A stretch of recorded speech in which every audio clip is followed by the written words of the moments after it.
Okay, all right. Here I am back again with some pocket knives, some folders with the slip joint backs on them. So we got some slip joint knives here. Then we got a relook at an old knife that I've had for some time. This one right here, Ontario SP 95, SP6, SP6 95. Spec Plus SP6 95. So yeah, this is an awesome knife. This is Ontario's answer to the K-bar. They did a real well job on it. Like the swedge on the top, the way it's tapered, and generally this one was purchased at Outdoor World or Bass Pro. They sell theirs without the top being sharp, but generally this already comes with a false edge on it. So they don't sell theirs with a false edge. So this one doesn't have one. But yeah, this is one. I look back at one of my favorite knives and the good quality that Ontario puts out. And I've been doing so for years, and I'm sure they're going to continue to. Along with the sheath, with the Cordura on one side, a little tough material on the leather on the other. The leather on the side where your body is, and the Cordura on the outside so it can breathe against the elements. So if it did get a little moisture in there, it'll dry out. So that's one of the reasons. And it's a coated blade. This is a fight. This is called a fighter. The SP6 fighting knife. Beautiful knife. I love that knife. So here we go. So yeah, got a trapper here. This is an old timer with the Durling, I believe it's called, if I'm pronouncing it right. It's got the spade blade, and it's got the clip point blade. Pretty nice size. Copper bolsters on each side. As I stated, these are slip joint knives, so this has got a nice spring in it, real nice spring. You know, knife that you can use for skinning, fishing, all sorts of whittling and different things of that nature. Okay, so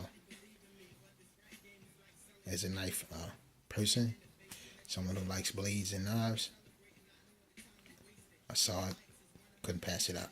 And it came with this little toothpick knife, little toothpick size knife, which is also old time with the same type of handle material. So yeah,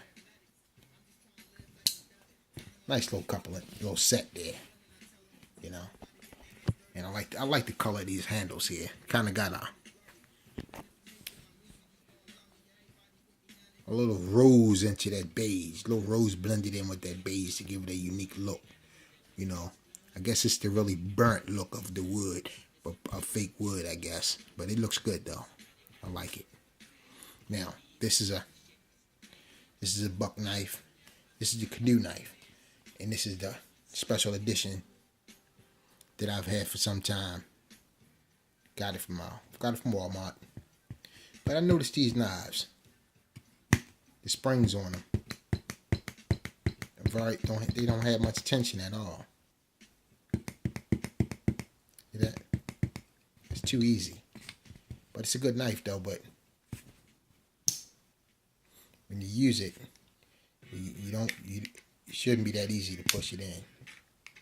Of course, you always want to be pressing against something when you're cutting, but you don't want to have your finger on that blade if you don't have to, because it folds easy.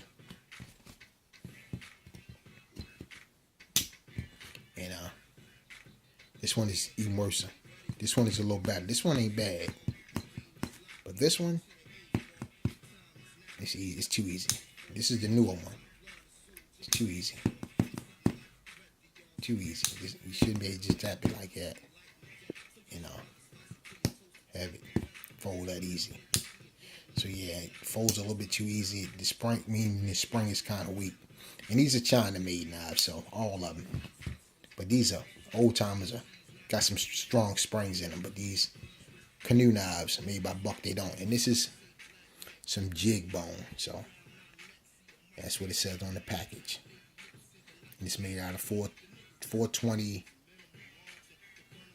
J steel, J2, JR, something like that. But yeah, it's not the higher quality 420 like the 420 HC that they generally use. But it's a good looking knife, and I had figured shots. I like it. I like that jig bone.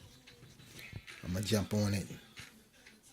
You know, burnt jig bone, and good little pocket knife. That's all it really is a pocket knife. You miss something to have in your pocket for when you need something to cut something with.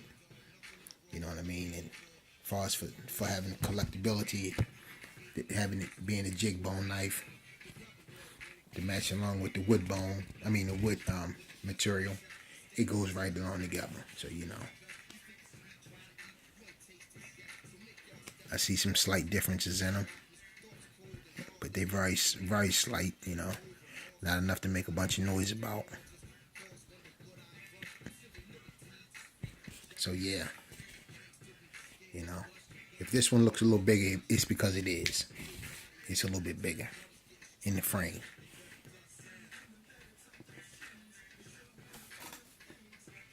But nevertheless, they both are two nice knives, and even with the weak back springs, I wouldn't say they're bad knives. I'd say they're pretty good. But this is some of the worst, some of the little problems you might get from a Chinese-made knife.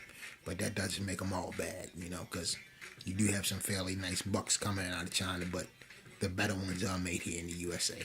Peace, take care, and have a good day.